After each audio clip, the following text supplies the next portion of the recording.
Hey, I'm Steph. And I'm Meg. And you're listening to the Slowly Stitched podcast, where we talk all things conscious fashion. You're tuned in to episode 2, Where Does Your Stitch Start?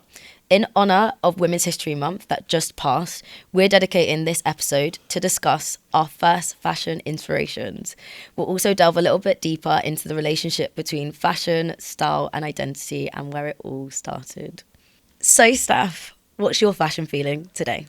So today we're obviously going to be talking about our first inspirations. Not going to get into it too much now, but mine was my nan, and how I described her style is she had an understated confidence, and that's really what I wanted to bring today. So we've gone with something quite loud. We've gone with this gorgeous blue jacket, which is, of course, Stephanie Jade, unreleased, guys. It's coming soon, and I've paired it with my Nova boot, which is in honour of my nan. So it felt kind of right to wear this because my whole brand is kind of centered around her style. So that's how I'm feeling today, babes. How are you? I'm good. I feel fantastic. I feel nostalgic. Yeah. And I think that's what I've tried to get in this look. Like, it's very 90s, very throwback with the structure. Love it. We're going to get into it, but mine is my mum, and there's an exact picture of my mum wearing the same fit. So I've done a monochrome. She wore like black and white and it looked sexy, but I've gone for a brown. I love the colour brown, and we're so opposite. I'm really tonal like colours, and I love it because they're bold in different ways, right? So yeah, I'm wearing a blazer dress, a little skirt underneath and a bodysuit just to give me a little bit of balance because I'm tall, guys. There's not enough material in this to keep me looking decent, but yeah, I'm feeling great. I feel really powerful, I feel proud, and I feel a lot of honour to be able to bring this conversation and to speak about our fashion inspirations. 100%. It's giving like Suits. Yeah. Or it's giving Olivia like, I'm going to steal your man. That is the vibe it's giving me today. We don't condone that. We don't condone that, guys. Don't steal anyone's man. No, but we'll come and fix stuff. Brilliant. So without further ado, let's jump straight into the myths and truths. Today's episode obviously is a little bit different, so there's not going to be as much, but this is really around our style, understanding your thread and your stitch and where it kind of started, as well as like exploring those kind of conversations around fashion and identity, right? So my first one is, all trends are new and random. Is that a myth or is that a truth? That is absolutely a myth. Absolutely a myth. Again, you learn about, if anyone's studied fashion at like uni or whatever, you learn about kind of like the trend cycle. Everything is cyclical, okay? Like, honestly, the average person could predict the trends that will happen in the next couple of years, because usually it's every 20 years a trend will kind of come back in, which is why we're kind of seeing that early noughties Y2K vibe really be prevalent right now, with like brands, social media, all of that good stuff. So it's definitely not new. I think that I saw a really interesting conversation separate to fashion the other day, and it was talking about, can inspiration be new? Interesting. Can creativity, can you actually come up with new ideas? I think yes and no, right? Because you can combine two things together to create something new. Yeah. But ultimately, all inspiration starts from somewhere. It's not just random. And something that already exists. Something that already exists. Exactly. For example, even in the room now, like if you wanted to create something about earthy tones, we're surrounded by plants. Exactly. Right? That is not new. Yeah. Creating a line around earthy textures. We didn't create the plant today. Exactly. I love that idea around you can combine things that already exist to make something new. I think that also, to any creatives like listening and watching this, it's that idea around, don't feel like you have to create something brand new, like take the pressure off. It's around finding things that exist and making them better. 100%. Yeah, I love that. So definitely a myth. Definitely a myth. When we think about style, Yes. right, and we think about our personal style, do you think it is nature or do you think it is nurture? That is a very interesting one. And I think both. I think that as humans, we innately like things.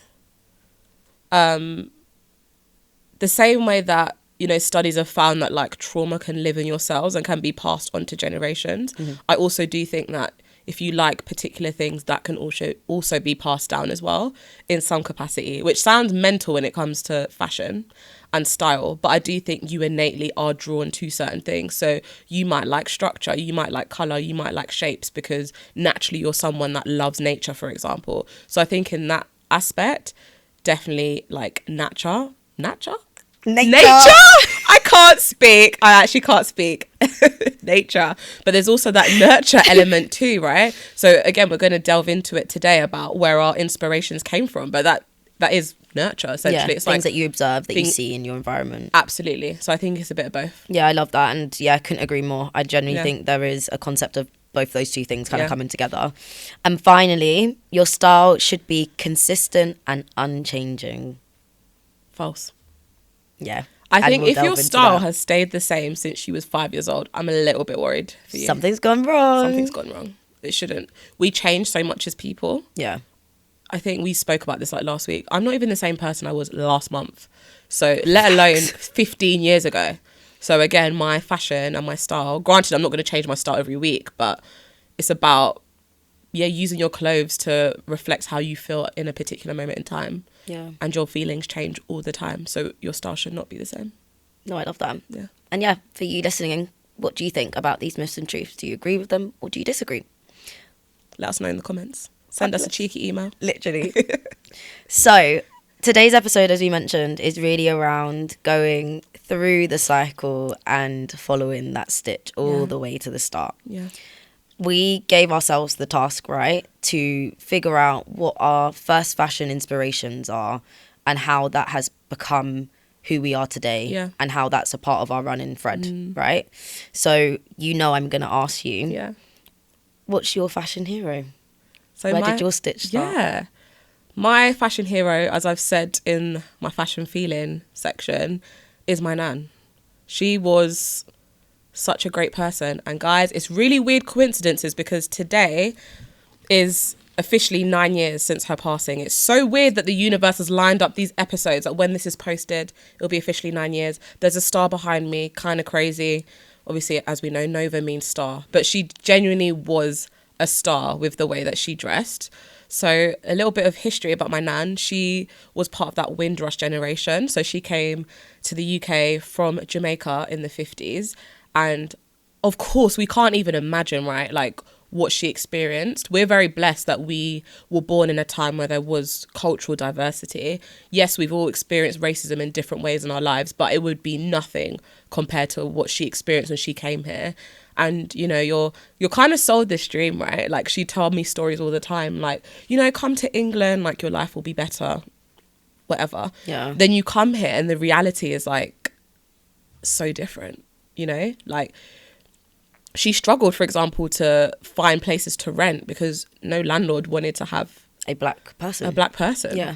So there's so many obstacles and hurdles that she went through, and she wanted to go back to Jamaica. She was like, I can't do this, like, get me out. Like, granted, I'm making more money, but at what cost, right? That level of community, the level of going down the street and saying good morning to someone, the weather, the food, like, everything was a completely different environment to be in.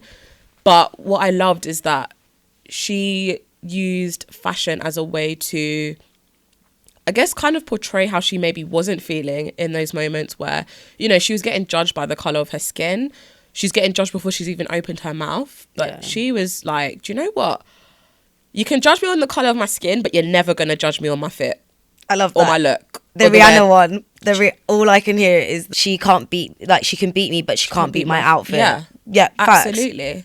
So she used clothes, and I think we spoke about in the last episode, as like a way to shield herself. Yeah. That was her armor to the world, whereby, yes, I'm being judged, but you can never say I don't look good. She was so put together. I never saw that woman in trainers. Yeah. In her 83 years of life, granted, I didn't know her when she was like 12, whatever. But like, from like stories from my mum and her siblings, she never wore flat shoes, because if we look up around like how heels make you feel powerful, you feel sexy, you feel bossed up, you feel ready for the world. Like, put on my heels Can't no one talk can to chat me. to me, man. Yeah, facts. No one can actually chat to me. Absolutely. So that was always something she incorporated into her style. Granted, it was like a kitten heel. It wouldn't be like what we're wearing today. But she always incorporated a heel into her style. She loved, like, she would love your fit right now. Like, she was a monochrome babe, but she also would wear a pop of color as well. Yeah. Like, she would mix and match. She loved jewelry. She would stack. She was low-key ahead of her time, man. Like, honestly, I might put some pictures on, maybe I'll do that. We'll put some pictures on the screen of like my nan and your mum, so people can really see like the style and how we've kind of incorporated it. But my nan loved structure. She loved color. She loved shape. She loved everything. And I feel like growing up seeing that, I'd always had a fascination in fashion. I think even when she got older, she was still that girl. I think, again, there's a massive problem in the market anyway in terms of like older women's fashion and it being boring. It being now, so boring. But yeah. the way my nan would kind of piece her clothes and outfits together, it was never boring. Even when she was 75, for example, like it was just so seamless. And again, what I loved is she didn't buy clothes that often. Yeah. I think that if we look into how that generation were, I think we spoke about it before, how Jack of all trades, right? Jack of all trades, sustainability in a way was kind of built into the culture. It wasn't this dashway society we have now where it's like, oh, the button's fallen off, I have to throw it all away. No, you better get that needle and thread and stitch it back find up. a button that looks even similar. Exactly, right? So naturally, I feel like they were quite sustainable because they made do with what they had. And again, my nan was very intentional with what she bought because she knew, again, it was a different culture back then. You wouldn't buy things every week. But it meant that it was easy to build an intentional wardrobe because you had to think about how the world perceived you and how you wanted to feel in those moments where you were sad and missing home. Yeah. You can't show that to people. No. You, especially like, I think being a black person, we have this mindset where we can't really show our weaknesses, right? Because any moment you do, it's like, and it leaves you exposed, right? It That does. idea around what you said Yeah. about being shielded, feeling protected, having that armor. The moment that you do show that level of weakness, someone can see where you're exposed and now you're no longer shielded. And it's that idea of, I'm in danger. Absolutely. Added on the extra layer that you don't have a sense of belonging or roots here. Yeah, who do you turn to? Where do you go if things go like sort of crashing down? So I get that. Yeah. And I think a lot of us probably still feel that way today. Exactly that. So I think there's the aesthetics as to my nan's style that I've incorporated into my own, but also I feel like her mindset towards clothes as well, like really using it as an armor and a shield in those moments where you don't feel super confident. So like, for example, I'm really trying to push myself and go to networking events or places where I can meet new people and really grow my own personal network. And as much as I am a confident person and I do love speaking to people, I also get scared. Like those situations are so anxiety inducing that actually for me, for example, I've got a pink blazer that I inherited from my nan, and it's like every job interview or any networking event, 9 times out of 10 I'm gonna wear that blazer because it's bold, it's structured, you just feel like a boss. I feel like, you know what, I'm ready. If anyone wants to approach me and talk to me, I feel absolutely fine. Maybe as well because it's sentimental. I know that my nan wore it. So it's kind of like her fashion history is now part of my story, which I absolutely love. So, yeah, I think she was just a boss. She was amazing. And I'm just forever grateful for the sacrifice that she gave to her children and her grandchildren and now great-grandchildren. It's crazy how big my family is growing. But it's all down to her. So even though she's not here anymore, she not only lives within us, but also she is in my style as well. There's and so your many, brand. and my brand, like I want to make sure that every collection I put out or just the overall story is around, being that star in your life, feeling like you stand out. And I think that is just amazing. So R.I.P. Nan, I love you. I love you. That. She's passed down so much, not only, the wisdom side, but also the fashion side. Yeah. I'm going to pop in some photos because she was just... that girl. She really was that girl, man. Every man was after her as well. Sorry not to say that, but sorry, Nan. You probably like, why would you say that? But seriously, she was so gorgeous as well. So naturally, she's got a gorgeous face and then she's dressed amazing. People like literally gravitated towards her like a magnet. Yeah. And hopefully that's what my style does for me as well.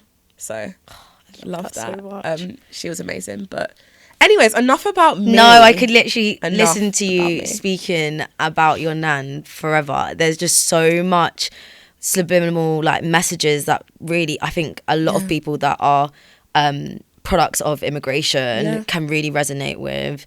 And also being a black woman, of understanding the way you perceive is the way that you are perceived is everything. happens way before you open your mouth, before you even reach the room. You walking down the street, it matters. That's why we have to talk about this. Yeah, we have we to talk do. about fashion, because we are always made aware of how we look. So I just love it. And I was nodding so much, and I was thinking about my mom, because I was like, oh my God, like absolutely resonate with. Yeah. So tell me about your Mama Meg. Oh, she's so cool. Yeah, Mama Wamifi, she is incredible. Like, love you, Mum. When you watch this and you listen to this, I just think you're incredible, and I hope that you are reminded of how amazing that you are. But yeah, no, my mum is approaching 40 years now of being in the UK. We're Kenyan by background and have like Arab descent. And my mum came here by herself in December to live with my auntie and her adopted family. So even coming to now live with a white family, culture shock. Yeah. In the heart of sort of like West London, in Richmond sort of area, not really seeing people that look like you, not really having much exposure to English culture and things like that. Yes, Kenya was one of the kind of countries in the Commonwealth, and we did have like a huge kind of presence of like English kind of drops here and there, but like actually seeing it and being here, and the culture shock for weather. My mum said, so something that we have in Swahili is like kitenge, which is like the fabric that you wear and it gets passed down to your family, and she came off the plane wearing that in snow. And she said from the moment she touched down, she said, get me out of here. What do you mean snow? This white thing on the floor, this is crazy. And I think that culture shock of like, I'm different, I'm not prepared for this, Right. and this is foreign, I think set a lot of processes for my mum that I think she still picks up today. Like when we think about kind of clothes, sometimes clothes are made to reduce people. So like when we think about kind of private schooling or schools in general, and schools back home as well, women cut their hair, and it was standardized uniform where you'd wear the exact same Right. from the shoes to the coat to your bag, everything was the same. So if you look at a school in Kenya, you wouldn't be able to tell the difference between male students and female students. There was no sense of personal style identity. So I think when my mum came here, she was very safe, very, very safe, until my like adopted granny had, I think it was like my mum's 18th birthday, was like, you're young, like show some skin, like go out, like dress like your age or something. And I think my mum said she'd bought her like these like leather like pants, you know, when people used to have like those like tight like skinny leather pants, and this like cute like oversized pink top and like a belt to wear, like very Madonna-ish. And my mum was like going out for the first time, and I think that was the first time my mum recognised clothes don't need to be there to hide you. They can be there to give you a voice and a sense of style. I think my mum was beautiful. Oh my God, like I look back at pictures and I dream of having the body that my mum did. Legs for days. You guys think I've got legs? Oh my God. I don't know what it is about like when you're younger. I used to think my mum was like 6 foot. This woman is short, so short. I don't know how tall is your mum? My mum's like 5'3", 5'4", I think. Oh jeez. By the way, guys, Meg is 5'8". Yeah. So I don't know if we said that, but she is tall, and I'm short. Yeah, I'm you like are 5'2", 5'3". If you saw us in the mirror, you can't see the top of my head. Like exposing myself. I'm sitting on a cushion right now, guys, because I'm too short for the microphone. But it is so funny, isn't it? How clothes can change you. Absolutely. The clothes my mum wore and the pictures that were taken of her. Sorry, she looks 6 foot. Like, there's nothing that could tell you that she's a short woman. Bless you. And she's getting shorter and shorter. I love you, mum, but you are tiny. You're like a garden gnome. But like, even the idea of like, sorry, she is though. When I went like, oh my God, when you're standing next to one of your parents and you can basically rest your hand on their head, like I'm like, oh my God, mummy, where's the rest of you gone? Like, what the hell is going on? But yeah, it's that idea around really opening up and understanding that clothes don't need to hide you. And I think that body, like, and even feeling comfortable in your body, like my mum and I have more open conversations, but I also think at some point my mum did struggle with like eating body image and things like that. And I think clothes gave her space in the same way that it did for me, of finding the bits around your body that you feel the most comfortable with. And I think that sense of style around being put together, dressing up for work, dressing up for certain locations, having a bag that matches your shoes, all of those like small fine details I've definitely picked up from my mum. The fact that my shoes match my tights and my tights match my dress and all of that kind of monochrome, my mum really empowered. Like, even I recognised it, like the other day we went to celebrate my auntie's birthday, my mum wore black and white, like, and it was a white dress, a black cardigan, black shoes, she had a white bag, like everything kind of matched.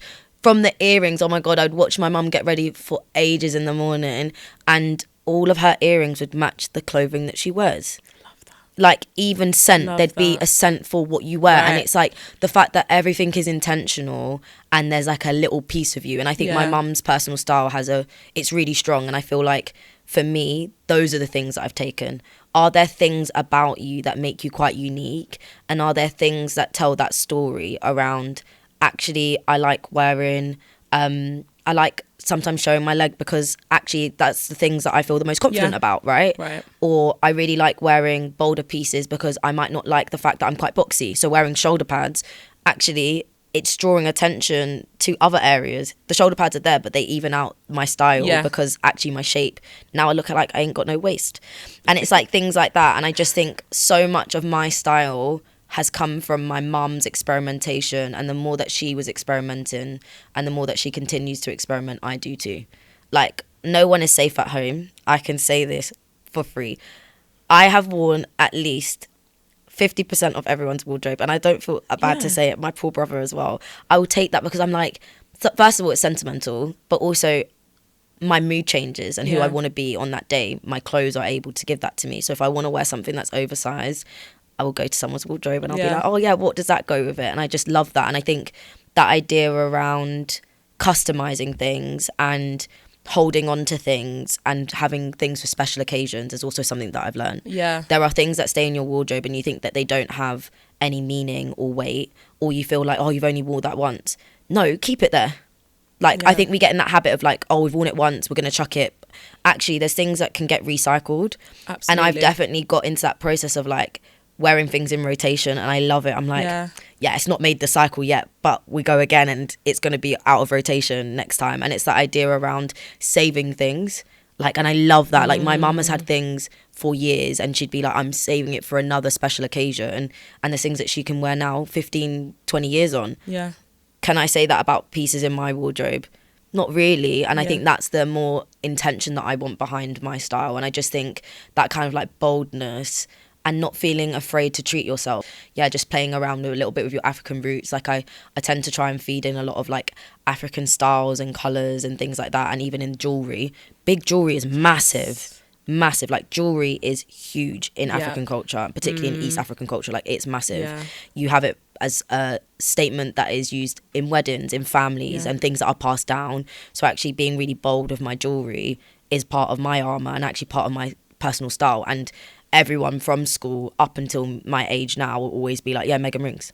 I used to wear like 13 rings every day. Like, there wasn't enough fingers for my rings. I love that though. But I love that. And it's like, earrings might not have been my thing, like my mum, but rings are. And everyone knows that. And it's that idea of like, what is it that you want to be known for? And I know my future family, my kids and my grandkids will also be like, oh my God, my granny rings. Everyone knows her for rings. So I feel like the art of passing down is one that's being lost and something that definitely needs to be revived. But it really poses that question of, what does timeless actually mean? We hear this word all the time. What does it mean? I think for me, timeless is about some of those skills, actually. When we think about sustainability and we think about kind of fashion, my mom can sew. My mum can sew. And if she needs to, she can use a machine. My first play when I was in Annie, my mum did my whole outfit for me. Love that. Like, absolutely. That is just so cute, man. Listen, I was about to sing. I was like, no, not the time and place. You can never take the fear out of the kids.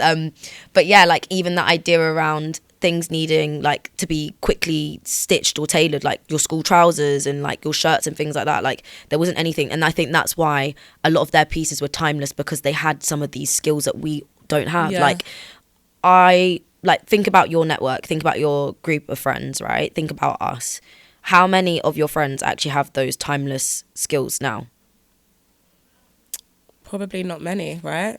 We live in a society of overconsumption. Yep. Being able to order things and get it today. Yep. So it means that those life skills, let's call it for what it is, those life skills are being lost because people don't need to know how to sew. No. Or even like just putting on a button, right? Ignore the machine. You can go and buy needle and thread from a craft store for literally £5. But because we're in the era of, do you know what? The button's fallen off. Not worth I'm just going to it. buy a new one. It means that we also don't value our clothes enough as well. I think that's also a big problem, and something that I'm working towards with my wardrobe, actually valuing every single piece in there. So if something does drop off or a hole does arise, I love it enough to the point where I want to repair it. For me, I think timeless is such a personal word. It's what's timeless to you. It's not what social media says is timeless. Okay, a blazer might be timeless, but that might not be your style. So it's not timeless to you. No. Actually, can it be passed down? For me, that's what timelessness is. A lot of my nan's pieces are timeless. Not only are they absolutely stunning and gorgeous, but me and my cousins and some of my nan's children, you know, we inherited, when she passed away, the first thing I did when we cleared out her flat, went straight to the wardrobe. What am I taking? Clearing it out. I'm clearing it out. Yeah. Right? But these are things that can survive time because they were well made as well. But also what you said around it being like cyclical, like I know for me, and I think it's something that I've taken from my fashion inspos around kind of like timelessness, is investing in accessories like clothing, like shoes, a bag, a scarf, a coat, like things that are maybe outerwear that you might not consider as like day to day, but definitely can be passed down, and they're timeless because you're always going to need a fur jacket at some point. Fur's not going out of style. The type of fur, yes, but fur itself is not going out of style. Leather doesn't go out of style. I like the jacket that you're wearing right now, it's not going to go out of style. Right? Jeans, not going to go out of style, and things like that. And I think even when we think about shoes, boots are not going to go out of style. Heels are not going to go out of style. For me, it was Doc Martens.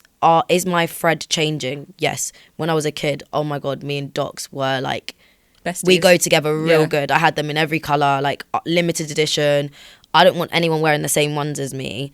And every now and then when I want to sell them, I'm like, no, because actually I know I'm going to come back, and I have. Like I know that it goes with certain outfits way better, and they're great quality shoes that even years to come will still be in fantastic condition. And I think timeless for me is the idea around, can you come back to it? Like, can you actually come back to it? And what versions of you can you keep coming back to it? Exactly. And other people in your ecosystem can continue coming back to it. And that idea around not necessarily just living in the moment, but living in all of your moments, right? Sure. That's what timelessness is about. It's those moments. And just remembering as well that, again, if you build an intentional wardrobe where, to my point earlier, you genuinely value each and every piece. So even though it might not, granted, I don't think personal style follows trends anyway, but also we live in a very trend-led society, right? That trend cycle is so short now, where 20 years ago, seeing something on the runway and then high street, that would be about a year, right? It's a lot longer. Now it's about 6 weeks. But actually build that intentional wardrobe where you still can indulge in those trends. I'm not saying don't indulge in trends. Like we're seeing, for example, like burgundy, right? That's been a colour that's kind of really grown in popularity in the past year or so, I'd say. But actually, if you've built such a great staple wardrobe where you love every piece, as to your point, you can indulge in the trend in your accessories. Like buy a burgundy bag, buy a burgundy earring or a scarf or pair of gloves. So you still feel like you're somewhat trendy in the time, but you've built your wardrobe in a way where it still reflects you without feeling like you have to keep up with everyone else. 100%. So I think yeah, that's what timelessness means to me and to us, and what it should mean to everyone as well. It's your mindset, It's right? your mindset. Honestly, I always say this, but everything boils down to mindset. So, yeah. I love that. Yes. So now we've kind of talked about timelessness, what it means, and we've spoken about our first fashion inspos. People are probably like me, wondering like, now I know what my first fashion inspo is. Now I know maybe where my stitch will start. I want you to use me as a guinea pig. What do I do now? What should I do with this information? Now I'm conscious. What should I do? Yeah. So, of course, you're starting your intentional journey of maybe rediscovering who you are and what you like and what you don't like. Like I said in the previous episode, personal style is like a science. So, learn from past experiments, try new things. Think about who your first fashion inspiration was. What did they like? What did they wear? What can you take from that? And then kind of mesh it into like, what do you like? What do you wear? What can you take from that? So how I like to see it, the analogy I like to use is like, be your own like creative director of your fashion house. I love it. You are the creative director. You can decide what direction you go in. You can decide what you want your vision to be and your future version to be. Like, for example, Daniel Roseberry with Schiaparelli, right? He has revived that brand, okay? He grabbed that brand and said, let's shake it up. He grabbed it. They were basically becoming forgotten. Like, let's be real. Becoming ancient. They were. Seen in museums. Not really cared about. Shows, who's going? No one's going, right? And, like, they're not part of Kering or the LVMH group. No. Like, they kind of sit separately. Yeah. So people weren't wanting to invest in Schiaparelli because it was dying. But how did he bring that back? He went back to the archives, okay? He went back to what Elsa Schiaparelli was designing and said, you know what? Let me bring back this, but with a modern twist. Yeah. And now he's revived it. So I feel like that is the perfect example of, you know, looking in your past can be a great way to define your future.